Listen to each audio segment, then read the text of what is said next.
Welcome to episode 890. Mario Gabelli, legendary stock picker of Wall Street. This is an outline of episode 890. Let's meet Mario Gabelli, legendary stock picker of Wall Street. You'd have obviously a pandemic. Today we have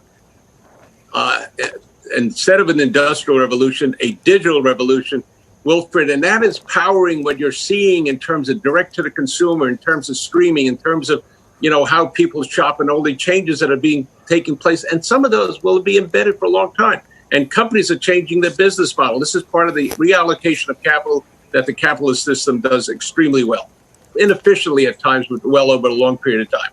So from my point of view, what do I think is going to happen? You cannot have elected officials not put an infrastructure bill, fix America's surface transportation, that's the roads. He was born in Bronx, New York in 1942. He's the first in his Italian family to attend university. I was born in the Bronx on what is the equivalent of Orchard Street today, between 174th and Batgate Avenue and 169th Street. They were all a little bit of that. But one of the fun things I used to do was to calculate how much it would cost for someone to buy 3 pounds of bananas or whatever they put on a scale faster than the guy behind the counter could do it. And so over the period of time, and when you're 12 years old, you need to get working papers so somebody can hire you. So I wound up going to a golf course that somehow thought I was 13, so I could caddy. In 1965, he graduated summa cum laude in accounting from Fordham University. 2 years later, he earned an MBA from Columbia Business School. He was 25. His first job after graduation was working for the Wall Street firm Lobb, Rose and Company, analyzing farm equipment and auto parts. He would work there for 10 years. In 1997, he founded his own mutual fund company, GAMCO. GAMCO stands for Gabelli Asset Management Company. He was 35 years old. A very busy man, he would also divorce his first wife, Elaine, and remarried.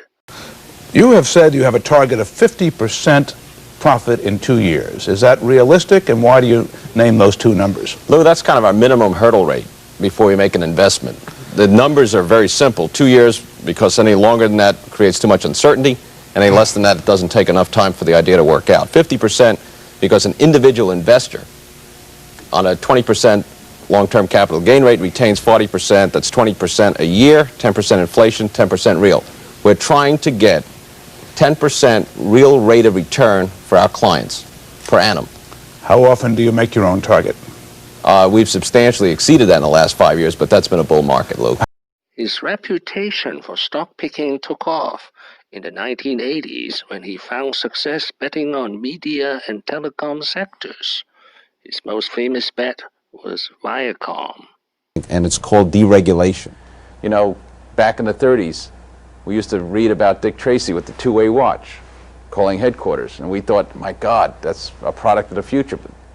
But it's here. We used to think about seeing each other on video television by dialing on a phone and looking at each other. It's here. Paramount Communications. Today, we can buy one share at $62 and get the studio for almost for free. Now, giving back to Fordham University, his alma mater, the year was 2010. He donated $25 million, the largest ever in the history of the university. Is a picture of the Gabelli School of Business. Thank you for watching. Please subscribe and leave your questions and comments below. Our next video will be Mario Gabelli, 9 lessons. Wishing everyone peace and prosperity.